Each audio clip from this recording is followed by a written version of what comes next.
Assalamualaikum warahmatullahi wabarakatuh. Selamat pagi. Apa khabar penonton sekalian? Mesti penonton sekalian ternanti-nantikan tajuk apa yang kita akan kupaskan hari ini. Pada hari ini kita akan kupaskan tentang topik pengurusan stres dalam perhubungan. Tajuk hari ini kita akan kupaskan bersama ketiga-tiga panel kita yang hebat sekali. Panel pertama iaitu Dr. Fatin Najiah, merupakan kaunselor kanak-kanak di Hospital Pulau Pinang. Dan panel kedua kita ialah Puan Nabilah, peguam syariah di Putrajaya. Panel ketiga kita merupakan Dr. Narmata, merupakan finance advisor di sebuah syarikat di luar negara.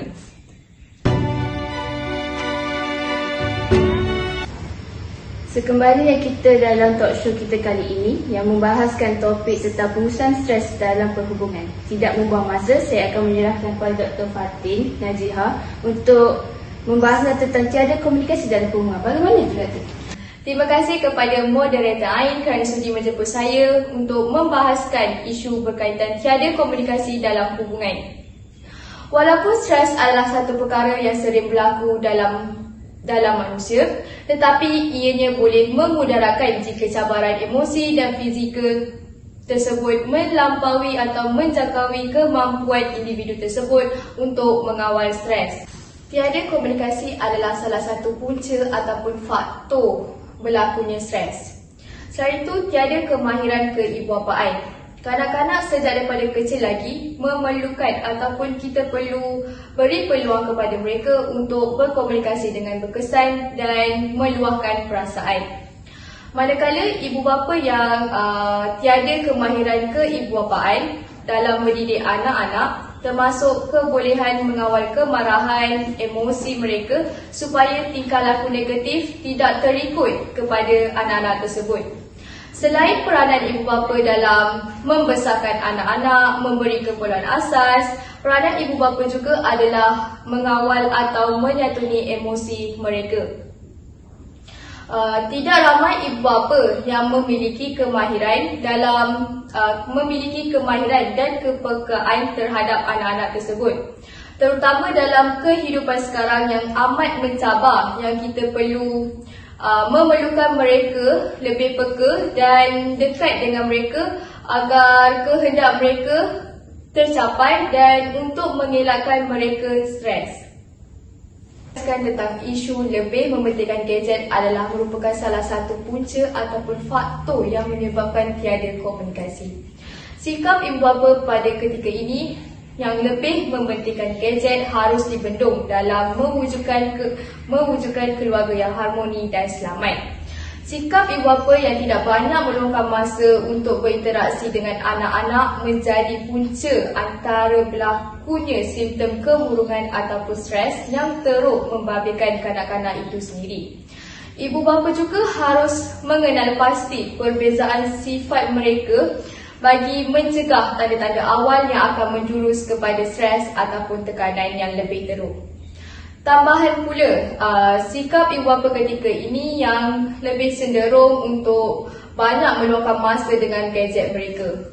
Apa yang kita nak war-warkan pada masyarakat adalah kita perlu beri perhatian lebih kepada simptom kemurungan di mana anak yang tidak hendak bercakap, apabila makan bersama-sama, mereka hanya habiskan masa dengan gadget sahaja dan hanya bermain telefon sahaja. Ini di mana adalah merupakan simptom awal di mana anak-anak tersebut kurang perhatian daripada keluarga. Terima kasih kepada Datin. Saya rasa perkongsian yang Datin berikan amat bermakna kepada ibu bapa di luar sana. Gadget ni memang satu yang tak dapat kita elakkanlah sama sekarang ni. Seterusnya saya akan mengalukan Puan Nabilah untuk mengupas tentang bagaimana boleh berlakunya perceraian dalam perhubungan. Silakan. Terima kasih kepada rancangan talk show ini menjemput saya pada hari ini. Hadirnya saya di sini ialah untuk kongsikan sedikit tentang masalah perceraian.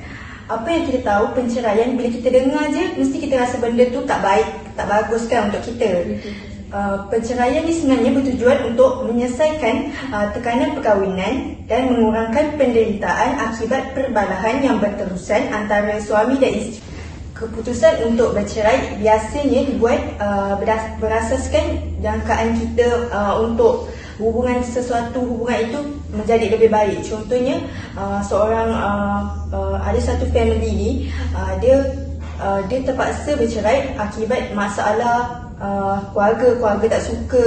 So kat sini dia bukan untuk sesi yang buruk sahaja. So, keputusan untuk bercerai biasanya dibuat berasaskan pada jangkaan keadaan menjadi lebih baik untuk suami dan isteri, dan sekiranya tidak lagi hidup bersama. Dalam konteks ini, kesan perceraian ini kepada anak-anak sering tidak dihiraukan, kerana sekiranya ibu bapa bercerai, anak-anak akan dipinggirkan. Contohnya kat sini, kalau ibu bapa bercerai, anak berlakunya perebutan hak penjagaan anak-anak. Akibatnya anak terjerumus dan hidup mereka terabai. Kat sini yang saya boleh kongsikan, saya pernah research juga kat Google, dan saya pernah juga dapat kes tentang isu perceraian. Perceraian boleh berlaku juga disebabkan hal remeh saja. Benda ni kita tak boleh abaikan. Kita kena saling memahami antara pasangan masing-masing. Contohnya kat sini isu anak-anak kan. Anak-anak berebut hak penjagaan. Kat sini ibu bapa kena mainkan peranan, jangan mengabaikan anak-anak.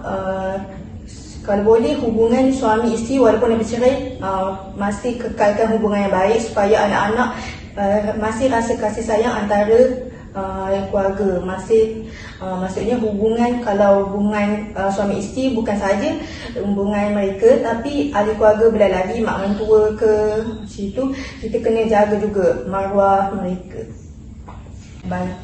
Walau bagaimanapun, tidak dapat dinafikan bahawa anak-anak dan ibu bapa bercerai berkembang menjadi individu yang stabil dan berjaya. Namun segelintir yang bilangan anak yang terjejas akibat perceraian oleh ibu bapa dapat menangani dengan lebih baik sekiranya pentingnya kesan negatif dapat dikurangkan demi masa depan anak-anak yang terlibat. Dalam konteks ini, kesan perceraian itu kepada anak-anak seringkali difikirkan, sedang tidak ada anak yang mahukan ibu bapa bercerai. Jadi kat sini kita peranan ibu bapa, kita kenalah menjaga hubungan sebaik mungkin. Kalau boleh, jauhkanlah isu perceraian. Kalau benda tu terpaksa, baru kita fikirkan dulu masalah yang akan berlaku akan datang. Terima kasih kepada Puan Nabila. Sungguh besar dugaan alam perkahwinan ni. Maklumlah, saya masih single.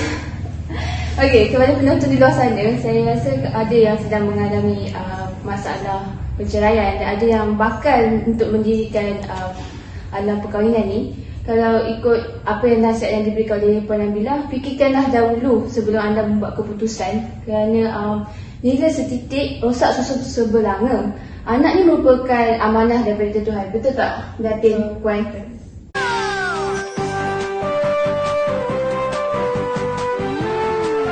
Apollo, bila-bila masa, di mana jua?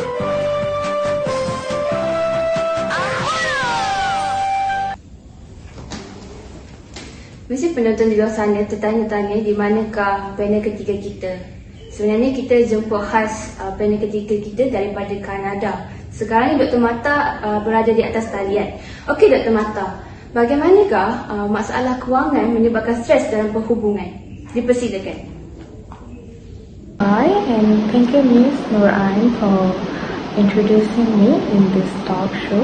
And thank you for audience and panel for giving an opportunity for me to give a talk about family finance in this topic. So my name is Damita Tontov-Shirish and I'm an advisor, finance advisor in Canada. And even though I'm working in Canada, and basically I'm based in Malaysia. So I know how it's relationship and finance, it's important in Malaysia. And so today our topic is family finance, but I will give you a brief and responsibility to give a brief about finance first. So finance is about managing money, how we manage money. So it's very important, right? So basically it's include activity like borrowing money, saving money, leading and budgeting and forecasting. So there's three types, which is personal finance, public or government finance, and corporate finance. So today our topic is family finance. So family finance more to personal finance about our personality and how we're going to handle as a doctor, as a son, as a father or mother in a family. So, and there is a lot, that's how a lot we have to handle in financial stress, especially as family members. Basically, we're talking about family finance stress, which is, for example, in economy tough time, which is like pandemic, COVID-19 we have been through.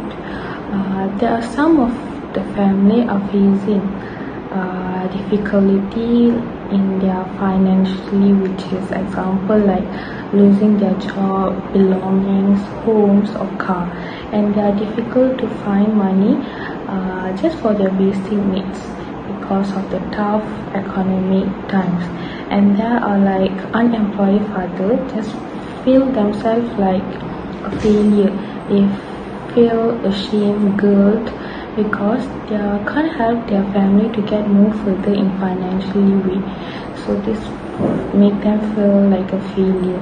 And there are moms, stay-at-home moms or housewives, which are thinking themselves to get a job, find themselves a job to help their family financially to gain more further or to gain more money for their children and for their personal family to like personal things too. So this make themselves to find a job. And there are some of the adult children, daughters or sons, are just feel ashamed to ask money for their basic needs like further studies, for the food or clothes, which is for their basic needs, because they are getting older, they're getting more responsibility, and they are just finding a job, a part-time job, and they give important for that, just to not asking money from their parents. So these are the example for family finance stress. And there are stress things happening among the family members, which is like anxiety, depression, alcohol or drug abuse, panic attack, nightmares, and post-traumatic stress. So this is the example. So these are the example of stress things that happening among family members. So there are some families are getting separated because of their family finance stability, because there are some of the parents are not getting comfortable. Maybe the wife are not happy with the husband's savings or the husband's salary, so this make them to get separate, and this affected for the children. So the children get separated from their parents and getting more stress. So in financially they're getting stressed because they can't get their basic needs, and they are getting stressed because of their family members getting separate too. So this is like finance are playing a major role in family relations. So that's all from me, and I will pass it to Miss Noran again.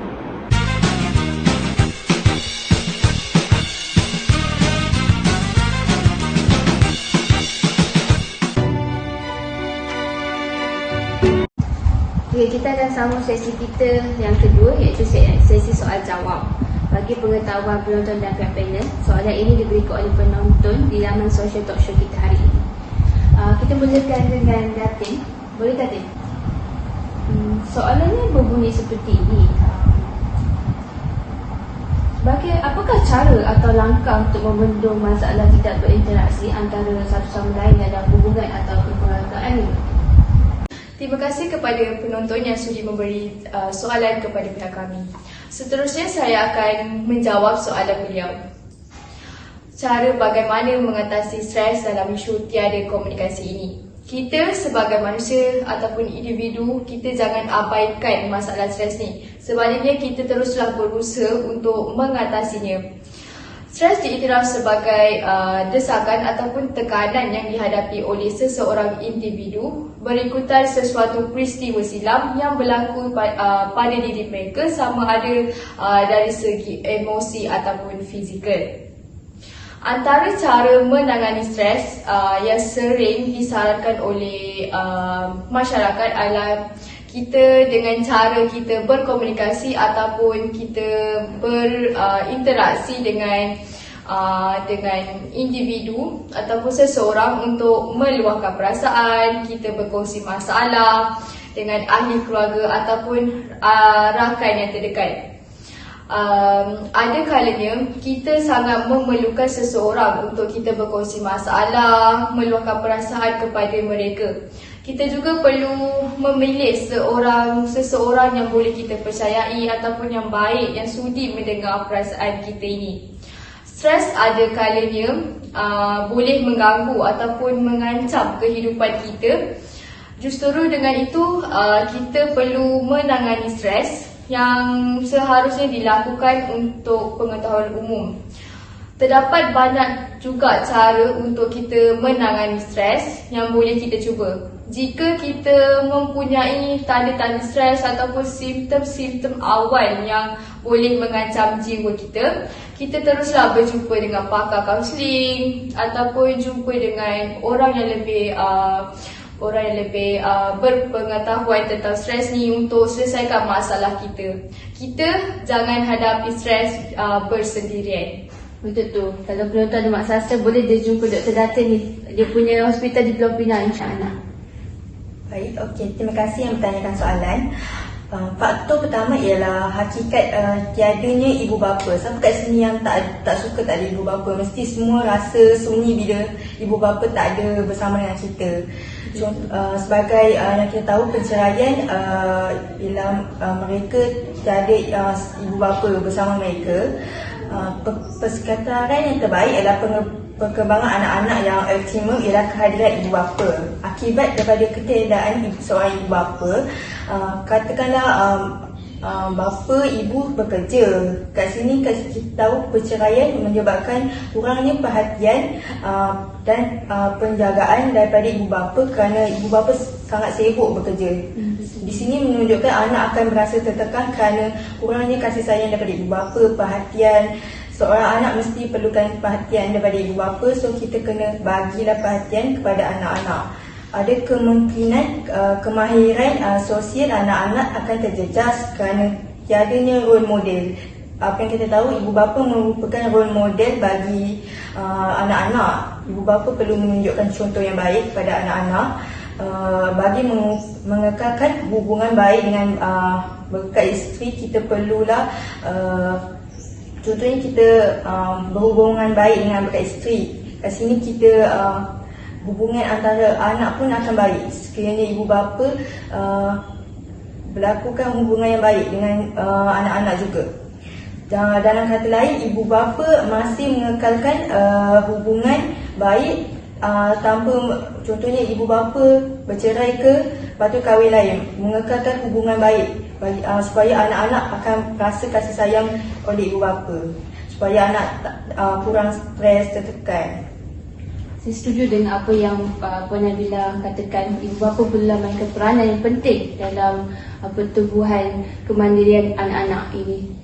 Okay, seterusnya kita akan bertanyakan soalan kepada Dr. Marta yang doktor, soalan dia berbunyi sebegini. What option for help are available in finance relationship? So thank you for the question, Ms. Ain. So of course we can help them. There are options still available for the people or for the family members to overcome these financial problems. So how to overcome this? There are options like meditation.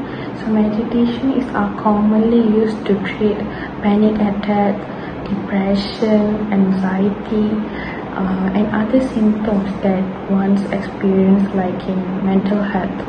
So while meditation is helpful in restoring health and healing one's physical structure, particularly in their body. So this can help them, and of course the treatment is very helpful. And next we have counseling. So we can send them to counseling or finance advisor like myself. So you just send them, so maybe we can hear for their problems, and we can give some suggestion or recommendation to overcome their problems. So this can make themselves more free and more confident. Okay, so next we can go to like talk therapy. We can call as treatment for themselves. So talk treatment is very helpful. It's basically not really like counseling, but counseling is like official.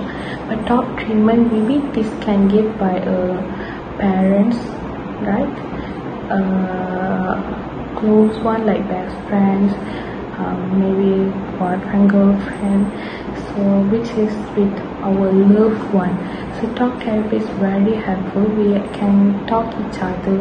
We share our problem, and one should be telling the problem, and one should be, of course, listen to the problem and give them ideas or give them advices to overcome the problem. So it's helping to bring important issues to the forefront, and in helping each voice and perspective be expressed, used, and understood. So the other one should be expressed, and other one should be heard and understood their problem and help them in particular way. So this is the option that are still available in overcoming this problem. So thank you for the opportunity, Miss Ain, and of course I will be signing off. Thank you. Itu sahaja perkongsian kita hari ini. Kesimpulannya, bersungguh-sungguhlah kita dalam menjaga hubungan antara ibu bapa, keluarga, rakan-rakan, pasangan dan juga orang sekeliling kita, supaya kita dapat membendung stres di dalam kalangan masyarakat. Biarlah melentur bulu daripada rebungnya. Tekanan merupakan satu fitrah dalam kehidupan kita. Setiap orang mengalami tekanan. Jika kita gagal mengawal tekanan ini, ia memberi kesan terhadap seseorang individu tersebut. Tekanan juga dapat diatasi dengan cara yang efektif dan juga semangat individu tersebut sebagaimana dalam acuan agama dan juga negara. Oleh demikian, tiada masalah yang tiada jalan penyelesaian. Saya ingin mengambil kesempatan ini untuk berterima kasih kepada panel-panel kita hari ini dan juga penonton yang sudah hadir pada talk show kita hari kali ini. Saya juga ingin memohon maaf jikalau sepanjang saya mengendalikan program ini terkasar bahasa atau silap bertutur kata. Dengan itu kita akhiri talk show kita dengan Assalamualaikum warahmatullahi wabarakatuh.